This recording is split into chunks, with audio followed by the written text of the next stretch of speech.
1998, aksi unjuk rasa mahasiswa Trisakti di kawasan Grogol, Jakarta Barat jadi titik balik sejarah Indonesia. Rezim 1998. Sebelum reformasi, bagaimana orang-orang kritis dibungkam, hidup dalam tekanan, serta kehilangan orang secara paksa. Kejadian tersebut dikisahkan oleh seorang tokoh mahasiswa yang bergerak menuntut keadilan dari sebuah rezim. Salah satunya bernama Biru Laut, yaitu mahasiswa tingkat akhir sastra Inggris dari Universitas Gadjah Mada yang menjadi 9 tokoh utama dalam buku ini. Jakarta, Maret 1998, di sebuah rumah susun di Jakarta, Biru Laut disergap 4 lelaki tak dikenal bersama kawan-kawannya. Berbulan-bulan mereka disekap, diinterogasi, dipukul, ditendang, digantung, dan disetrum agar bersedia menjawab satu pertanyaan penting. Siapakah yang berdiri di balik gerakan aktivis dan mahasiswa saat itu? Biru Laut tak kunjung muncul ke rumah. Asmara Jati, adik Biru Laut beserta tim komisi orang-orang yang dipimpin oleh Aswin Pradana mencoba mencari jejak mereka yang hilang, serta merekam dan mempelajari testimoni mereka yang kembali. Para orang tua dan istri aktivis yang hilang menuntut kejelasan tentang anggota keluarga mereka. Sementara Biru Laut dari dasar laut yang sunyi bercerita kepada kita, kepada dunia tentang apa yang terjadi pada dirinya dan kawan-kawannya.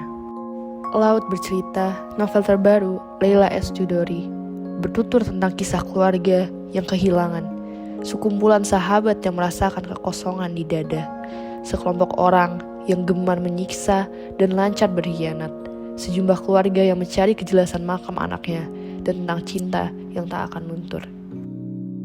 Pada bagian orientasi, pengarang menjelaskan latar waktu dan suasana, yaitu kerusuhan pada tahun 1998, di mana tokoh-tokoh pun diperkenalkan seperti Biru Laut, Semara, Anjani, serta keluarga dan teman-temannya.